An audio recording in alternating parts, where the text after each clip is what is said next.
Assalamualaikum warahmatullahi wabarakatuh. Halo semua, perkenalkan nama saya Bunga Cinta Ananda Rusman dengan NIM 1107620094 kelas A PGSD FIP UNJ 2020. Di video kali ini, saya akan memaparkan informasi mengenai mata kuliah konsep dasar PPKN SD untuk memenuhi tugas ujian akhir semester 3 dengan dosen pengampu Bapak Dr. Otip Satibi Hidayat, MPD. Untuk mencapai tujuan pendidikan nasional, maka muatan pelajaran PPKN dipelajari secara bertahap dari kelas 1 hingga kelas 6. Setiap tahapan terdapat pengukuran yang dinamakan standar kompetensi lulusan. Adapun tujuan pendidikan nasional dituangkan dalam Undang-Undang Republik Indonesia Nomor 20 Tahun 2003 tentang Sistem Pendidikan Nasional. Dalam sistem pendidikan nasional, dirumuskan bahwa tujuan pendidikan nasional adalah membentuk manusia Indonesia dengan 9 karakteristik, yaitu yang pertama, beriman dan bertakwa. Guru mengarahkan peserta didik agar mereka membentuk dirinya menjadi orang yang beriman dan bertakwa. Yang kedua, berakhlak mulia, seperti berkarakter, berbudi pekerti luhur, dan bersikap yang baik. Yang ketiga, sehat, artinya menciptakan sehat jasmani dan rohani. Yang keempat, berilmu. Contohnya setelah diberikan penjelasan oleh guru, peserta didik yang tidak tahu hak dan kewajiban menjadi tahu. Yang kelima, cakap, artinya memiliki keahlian. Yang keenam, kreatif, artinya menciptakan sesuatu yang berbeda dari yang lain. Yang ketujuh, bertanggung jawab, artinya menerima resiko yang akan dihadapi dari setiap keputusan yang diambil dalam hidup. Yang kedelapan, demokratis, artinya kedaulatan tertinggi berada pada tangan rakyat. Yang kesembilan, mandiri, artinya bertanggung jawab pada tugas-tugas tanpa bergantung pada orang lain. Selanjutnya, guru tidak hanya harus berpengetahuan, guru juga harus dilengkapi dengan kemampuan berpikir kreatif dan kritis, berkarakter kuat, serta kemampuan berkomunikasi yang baik. Berikut ini terdapat 8 kompetensi yang harus dimiliki oleh guru profesional pada abad ke-21. Yang pertama, kepemimpinan atau leadership. Yang kedua, literasi digital atau digital literasi. Yang ketiga, komunikasi atau communication. Yang keempat, kecerdasan emosional atau emotional intelligence. Yang kelima, jiwa kewirausahaan atau entrepreneurship. Yang keenam, kewarganegaraan global atau global citizenship. Yang ketujuh, pemecahan masalah atau problem solving. Yang kedelapan, bekerja sama dalam kelompok atau teamworking. Kemudian ada sejarah kurikulum. Yang pertama ada kurikulum 1947 atau rencana pelajaran 1947. Setelah Indonesia merdeka, kurikulum ini hadir.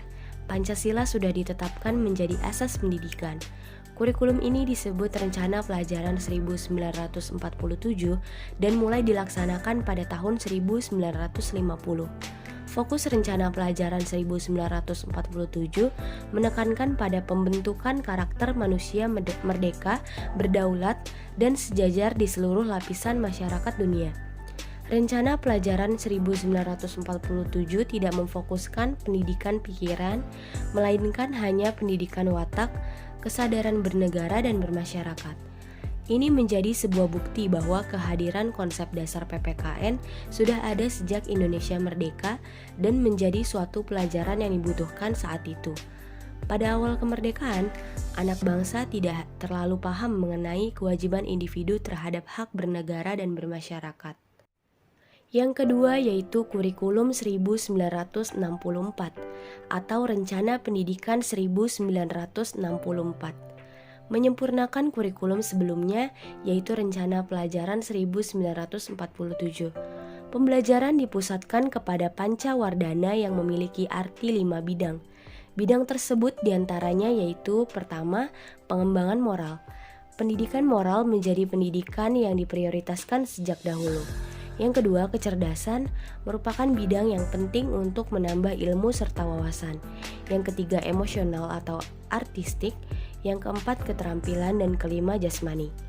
Program Pancawardana yang sudah ada sejak dulu ternyata hadir lagi sekarang dengan nama Sekolah Penggerak yang dicetuskan oleh Menteri Pendidikan Nadiem Makarim. Yang ketiga, kurikulum 1968. Kurikulum ini bertujuan membentuk manusia Pancasila sejati, kuat, dan sehat jasmani, mempertinggi kecerdasan dan keterampilan jasmani, moral, budi pekerti, dan keyakinan beragama. Ciri kurikulum ini adalah materi pelajaran bersifat teoritis dan tidak mengaitkan dengan permasalahan faktual yang ada di lapangan. Kemudian ada kurikulum 1984. Kurikulum ini sering disebut dengan kurikulum 1975 yang disempurnakan. Siswa diposisikan sebagai subjek belajar. Teori ini memiliki konsep yang sama dengan Merdeka Belajar yang saat ini diterapkan pada kurikulum 2013, di mana pembelajaran difokuskan pada student center. Dan kurikulum ini terus berlanjut sampai sekarang, yaitu kurikulum 2013.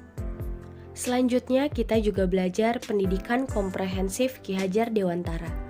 Arti pendidikan menurut Ki Hajar Dewantara, pendidikan adalah daya upaya untuk memajukan bertumbuhnya budi pekerti atau kekuatan batin, karakter, pikiran atau intelek, dan tubuh anak dalam rangka kesempurnaan hidup dan keselarasan dengan dunianya. Amanat dan prinsip dasar dari Ki Hajar Dewantara yang pertama yaitu ing ngarsa sung tulodo, artinya jika berada di depan, maka guru harus menjadi teladan dengan memiliki moral yang baik. Yang kedua, ing madya mangun karso, artinya jika guru berada di tengah, maka guru harus membangun kemauan. Yang ketiga, tutwuri handayani, ketika berada di belakang, guru memberikan semangat atau dorongan. Yang keempat, doh paran kirim dungo, artinya selain menjadi teladan, guru juga harus mendoakan para peserta didiknya setiap saat. Yang kelima, tan katon hamu muji, artinya ketika guru sudah tiada, usahakan meninggal dengan cara yang terpuji. Yang keenam, waspodo pirbo waseso, artinya guru harus terus waspada dalam memakai wewenang. Selanjutnya saya juga menganalisis kurikulum muatan pelajaran PPKN SD kelas 1 semester 1 tema 2 kegemaranku berdasarkan kompetensi inti dan kompetensi dasar yang ada pada buku guru dan buku siswa. Konsep dasar PPKN pada tema 2 dalam aspek spiritual adalah menerima, menunjukkan, dan menjalankan sikap patuh pada aturan agama yang dianut dalam kehidupan sehari-hari di rumah. Sedangkan dalam aspek sosial adalah melaksanakan aturan-aturan yang berlaku dalam kehidupan sehari-hari di rumah maupun di sekolah, dan memiliki sikap jujur, disiplin, tanggung jawab, peduli, dan percaya diri. Kemudian dalam aspek pengetahuan adalah memahami, mengetahui, dan mengidentifikasi aturan dalam kehidupan sehari-hari di rumah dan di sekolah. Dan dalam aspek keterampilan yaitu menceritakan kegiatan dan membedakan aturan atau sikap yang boleh dan tidak boleh dilakukan di rumah. Demikianlah informasi yang dapat saya sampaikan, kurang lebihnya saya mohon maaf. Sampai jumpa lagi. Wassalamualaikum warahmatullahi wabarakatuh.